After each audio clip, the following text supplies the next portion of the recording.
दरवाजे पर सूखे नीम की पत्तियां, कुछ खोपड़ियां और त्रिशूल गड़े। अंदर से धुएं और धूप की मिश्रित गंध आ रही। राजा विक्रम धीरे से दरवाजे के पास खड़े होते। कौन होगा इस जंगल में? शायद कोई साधु। अचानक भीतर से गहरी भारी आवाज आती। जो मृत्यु को हराना चाहता है, वो कौन है जो मेरे द्वार पर आया? राजा चौंक जाते। दरवाजा अपने आप शुर्र की आवाज से खुलता है।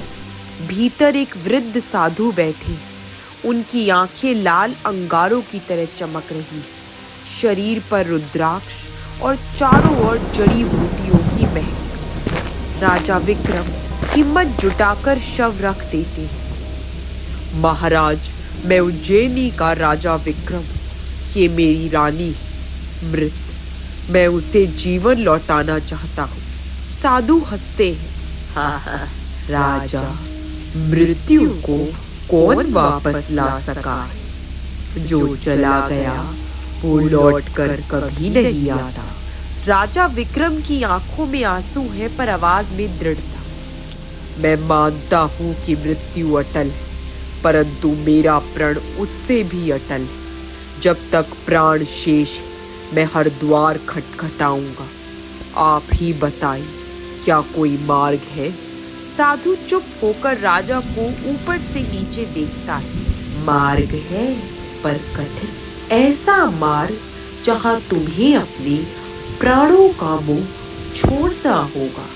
राजा विक्रम बिना झिझके जवाब देते। मेरे प्राण व्यर्थ है यदि सुरभि जीवित नहीं। मुझे वो मार्ग बताइए। राजन, तुम्हारी रानी को जीवित करने का एक ही मार्ग है, लेकिन वो मार्ग आसान नहीं। दूर कई कोसों पर एक विशाल राज्य, और वो राज्य किसी और का नहीं, तुम्हारे ही छोटे भाई का। राजा विक्रम चौंक जाते। मेरे छोटे भाई का राज्य? लेकिन वहां जाकर मैं क्या करूंगा? वहां जाकर तुम किसी और रूप में प्रवेश करो, चाहे साधु का, भिखारी का या एक गरीब किसान का, ताकि कोई तुम्हें पहचान ना सके। और वहां जाकर तुम्हें उस राज्य की सबसे सुंदर राजकन्या को पकड़कर लाना होगा। क्या कह रहे हो साधु? किसी की पुत्री का बलिदान करके मेरी पत्नी को जीवन मिलेगा? ये किस प्रकार का धर्म है?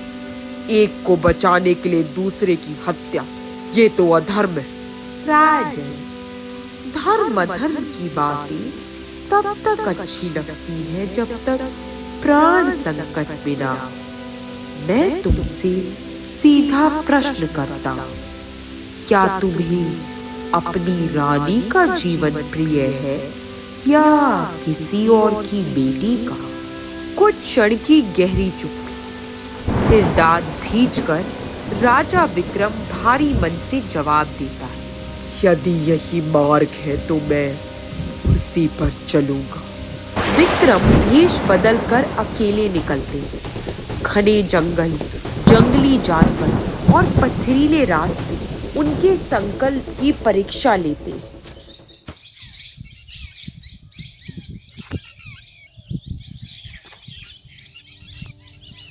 कई दिनों की यात्रा के बाद वो एक पुरानी लकड़ी के पुल तक पहुंचते हैं, जो एक गहरी नदी पर बना है।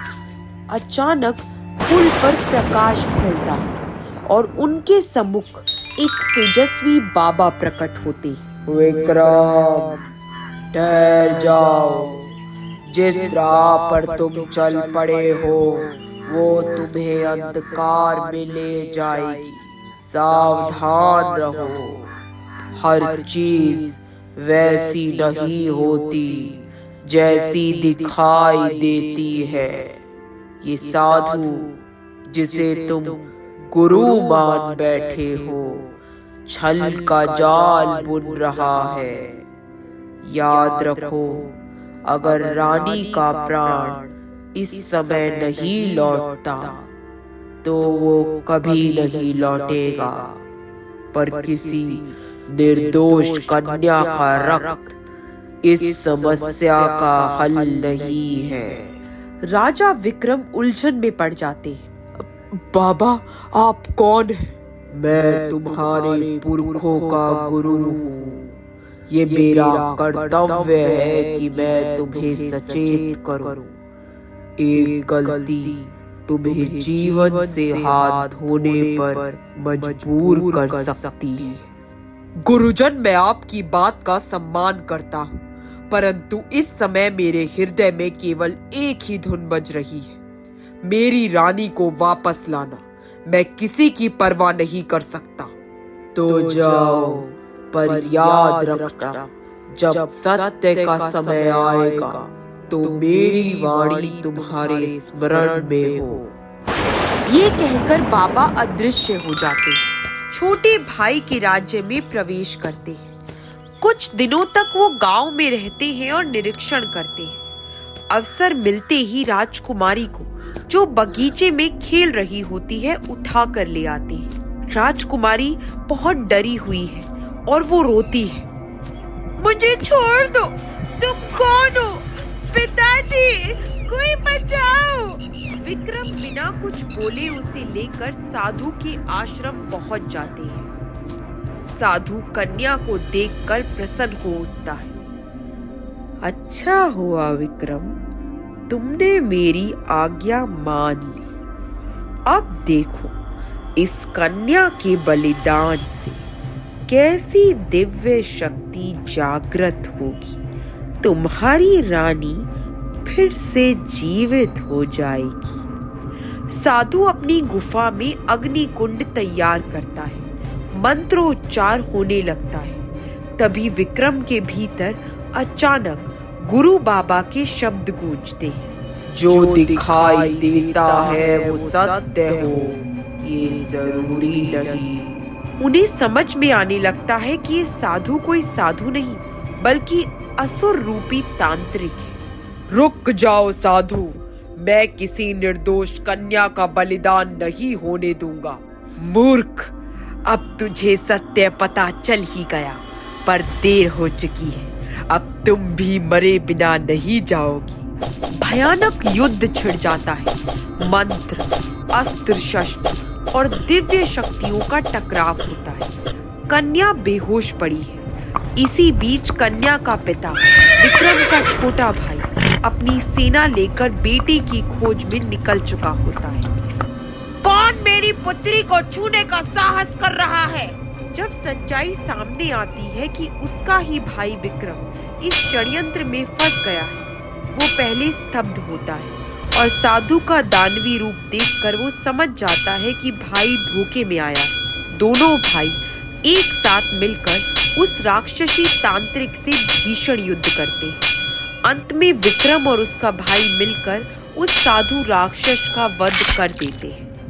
विक्रम ने अपने छोटे भाई की पुत्री को छुड़ा लिया था और अब उसका छोटा भाई स्वयं उसके साथ खड़ा है। लेकिन ऋषि के पीछे छुपी अंधकारमयी शक्ति ने अब अपना असली रूप दिखाना शुरू कर दिया है। वो गुफा से बाहर आ जाते हैं। अंधेरी रात में आकाश में काले बादल छाए हुए हैं। बिजली की गड़गड़ाहट बार बार गूंज रही है। गुफा के द्वार से धुएं और अग्नि की लपटें उठ रही है। भैया, मैंने कभी नहीं सोचा था कि तुम्हें अपनी पुत्री की बलि देने जैसी सच्चाई का सामना करना पड़ेगा, पर आज मुझे समझ आ रहा है, कोई और नहीं, ये दुष्ट ऋषि ही असली दोषी है। हाँ भाई, तू सही कह रहा है। मैं अपनी रानी के लिए अंधा हो गया था। उस समय बुद्धि ने साथ छोड़ दिया, लेकिन अब इस षड्यंत्र को हम दोनों को मिलकर खत्म करना होगा। राजकुमारी भी डरी और सहमी हुई है। पिताजी, चाचा जी, मुझे डर लग रहा है। वो ऋषि बार बार मेरे सपनों में आता है, कहता है तेरे प्राण मेरी शक्ति का द्वार खोलेंगे। इतना कहते ही गुफा से एक अचानक भयानक ध्वनि गूंजती है। धुआं और गहरा हो जाता है। ऋषि अब राक्षसी रूप में बाहर आता है। उसकी आंखें लाल अंगारों की तरह चमक रही। विक्रम, तूने मेरी आज्ञा की अवहेलना की। तुझे चिताया था कि तेरी रानी को जीवन केवल बलिदान से ही मिलेगा। अब न तुझे रानी मिलेगी, न राज्य और न ही जीवन। राजा विक्रम अपनी तलवार निकालते हैं। धोखेबाज, तूने धर्म और आस्था का रूप लेकर पाप रचा है। आज तेरे छल का अंत होगा। छोटा भाई भी अपने भाले को पकड़ता है। और ये युद्ध केवल विक्रम अकेले का नहीं है, ये मेरी पुत्री की रक्षा का भी प्रश्न है। आज दो भाइयों का प्रहार तुझे मिलेगा। अचानक आकाश में बादल और गहरा जाते हैं। बिजली गिरती है और जमीन हिलने लगती है। ऋषि अपने हाथ से मंत्र पढ़ता है और अग्नि का एक बड़ा गोला विक्रम की ओर छोड़ता है। विक्रम उसे ढाल से रोक लेता है। हाँ, कितना प्रचंड बल है इसके पास, परंतु धर्म के लिए लड़ा गया युद्ध में कभी हार नहीं सकता। छोटा भाई भी लड़ता है। भैया बाएं से आ रहा है, संभलना जरा। दोनों भाई मिलकर तलवार और भाले से प्रहार करते हैं। युद्ध इतना भीषण होता है कि पेड़ टूटने लगते हैं और नदी का जल उफान मारने लगता है। कन्या भी एक और छुपकर कांप रही। हे देवताओं, मेरे पिताजी और चाचा को शक्ति दो। अचानक कन्या की आंसुओं की कुछ बूंद जमीन पर गिरती है। उसी क्षण एक दिव्य प्रकाश उत्पन्न होता है। वही साधु बाबा जो पूर्वजों के गुरु हैं पुनः प्रकट होते हैं। विक्रम, मैंने तुझे चिताया था। अब तुझे अपनी भूल का प्रायश्चित करना होगा। इस दुष्ट का अंत केवल शक्ति से नहीं, सत्य और त्याग से होगा। राजकुमार विक्रम हाफते हुए तलवार हाथ में लिए जवाब देते, बाबा मुझे मार्ग दिखाइए। ध्यान रख, जिस बलिदान की बात ये दुष्ट कर रहा है वो असत्य है, लेकिन यदि तू अपने प्राणों को दांव पर लगाने का संकल्प ले, तभी इसकी शक्ति नष्ट होगी। विक्रम कुछ क्षण मौन हो जाता है। उसकी आंखों में अपनी रानी की छवि उभरती है, फिर भाई और भतीजी की। वो तलवार कसकर पकड़ता है और दुष्ट ऋषि की ओर बढ़ता है। ठहर दुष्ट, आज तेरी शक्ति मेरे प्राणों से टकराएगी। यदि मेरा जीवन धर्म और सत्य के मार्ग पर है तो तू कभी नहीं जीत सकेगा। ऋषि और विक्रम आमने सामने खड़े। वातावरण में तूफान का शोर है। अंतिम निर्णायक युद्ध शुरू होने वाला है। आकाश काले बादलों से भर गया है। बिजली की गर्जना और तेज हवाएं चारों ओर भय का वातावरण बना रही है। गुफा के बाहर विक्रम, उसका छोटा भाई और दुष्ट ऋषि आमने सामने खड़े हैं। कन्या भयभीत होकर एक चट्टान के पीछे छुपी है। बाबा का दिव्य प्रकाश धीरे धीरे विलीन हो चुका है, पर उनकी वाणी अब भी विक्रम के मन में गूंज रही है। त्याग ही शक्ति है। ऋषि हंसता है। विक्रम, तू सोचता है कि अपने प्राणों की बाजी लगाकर मुझे हरा देगा? मैं अमर हूं। तेरी तलवार मुझे छू भी नहीं सकती। विक्रम तलवार उठाता है और दृढ़ स्वर में कहता है, धोखेबाज, अमरता छल से नहीं मिलती। तेरी अमरता केवल अधर्म और रक्त से बंधी है। आज ये बंधन टूटेगा। छोटा भाई भी भाले से प्रहार करता है। भैया, हम दोनों मिलकर इसे समाप्त करेंगे। भाई भाले से वार करता है, लेकिन ऋषि हाथ उठाकर अग्नि की लपटें निकालता है। छोटा भाई पीछे गिर पड़ता है। उसके हाथ जल जाते हैं और वो दर्द से करहाता है। कन्या रोते हुए दौड़ कर आती है। चाचा जी, पिताजी घायल हो गए। विक्रम गर्जना, अरे दुष्ट, तूने मेरे भाई को चोट पहुंचाई। अब ये युद्ध केवल प्रतिशोध का नहीं, धर्म का होगा। ऋषि अब और भी प्रचंड रूप धारण करता है। उसका शरीर दुगना बड़ा हो जाता है। अब देख मेरी असली शक्ति। कोई भी मुझे रोक नहीं सकता। विक्रम आकाश की ओर देखता है। हे देवताओं, यदि मेरे प्राण धर्म और परिवार की रक्षा में समर्पित हो तो इस दुष्ट की शक्ति मेरे बलिदान से भस्म हो जाए। इतना कहते ही विक्रम अपनी तलवार अपने हृदय की ओर मोड़ लेता है। छोटा भाई उसे रोकने की कोशिश करता है। भैया नहीं, ऐसा मत करो। कन्या भी कांपती। चाचा जी, पिताजी ने रोकिए। विक्रम अपनी आंखों में आंसू और दृढ़ निश्चय के साथ, भाई बेटी, यही एकमात्र मार्ग है। विक्रम तलवार अपने सीने में घोंप देता है। उसी क्षण आकाश से दिव्य प्रकाश गिरता है। बिजली की चमक विक्रम के चारों ओर फैल जाती है। ऋषि की चीख निकल पड़ती है। उसके शरीर से धुआं और आग निकलकर आकाश में विलीन होने लगते हैं। ऋषि चीखता है, नहीं, ये कैसे संभव है? ये त्याग, ये शक्तियाँ। ऋषि का विशाल शरीर राख बनकर हवा में बिखर जाता है। तूफान थम जाता है।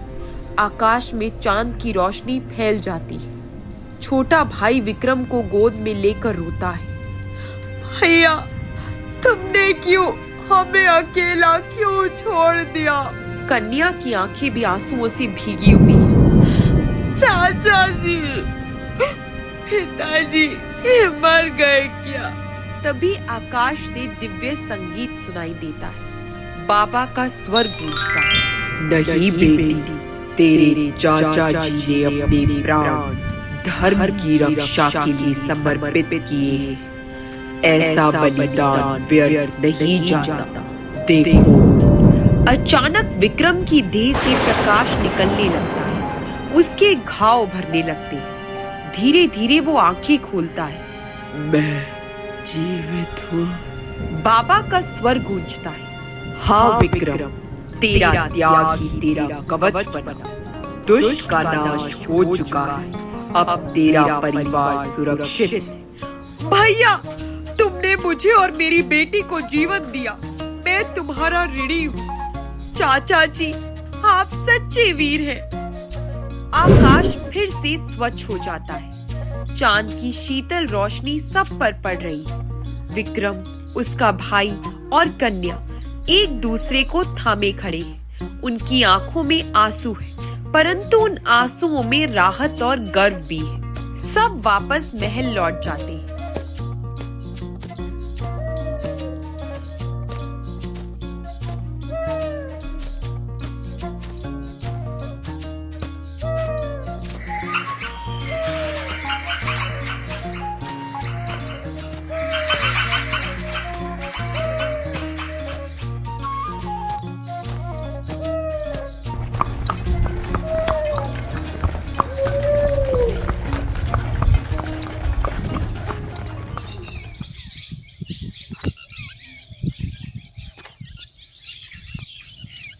सूरज की पहली किरण महल की ऊंची दीवारों पर पड़ती है। रात्रि का तूफान अब केवल स्मृति रह गया है।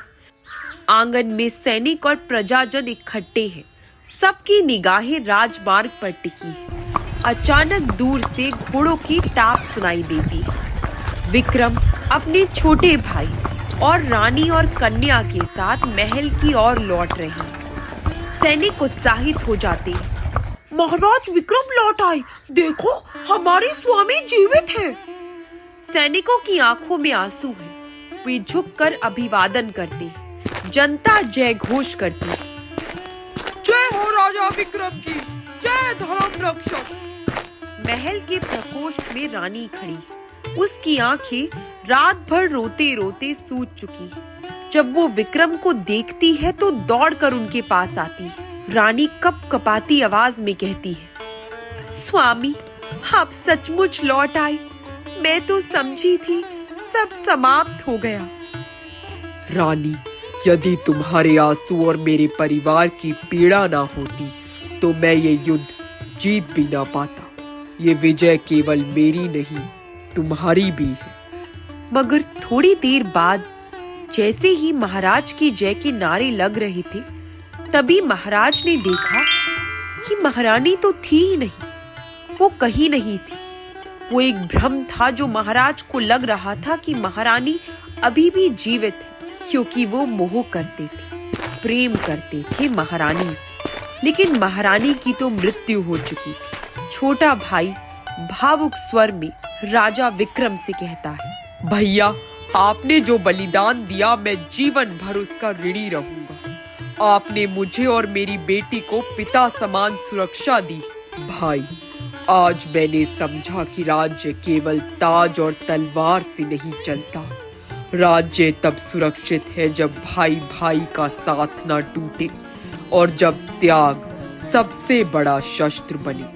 कन्या अब आगे आती है और झुककर विक्रम के चरण छूती है। चाचा जी, आप मेरे सच्चे नायक हैं। नहीं बेटी, नायक वो है जो दूसरों के लिए जीता है। तू भी एक दिन ऐसी ही शक्ति बनेगी।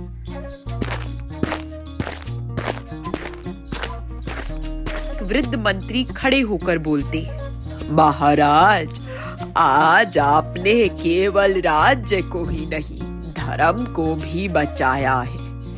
उस दुष्ट ऋषि का अंत आपके त्याग से ही संभव हुआ।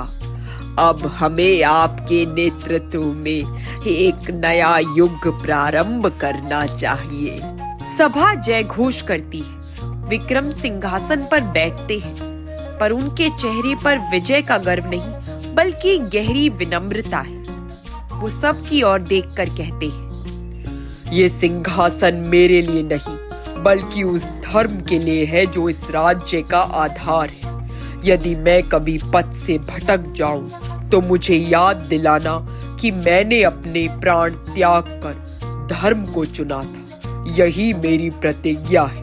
सभी लोग मिलकर महारानी का अंतिम संस्कार करते हैं। सभा में सन्नाटा और श्रद्धा छा जाती है। सब एक स्वर में बोल उठते हैं, जय धर्म, जय राजा विक्रम। इस कहानी से हमें ये सीख मिलती है कि अहंकार हमेशा हमें विनाश की ओर ले जाता है, परंतु विनम्रता, सबको साथ लेकर चलने की भावना, त्याग और प्रेम, यही जीवन के असली गहने हैं जो हमारे जीवन में अर्थ लाते हैं और जीवन को सुख और शांति की तरफ ले जाते हैं।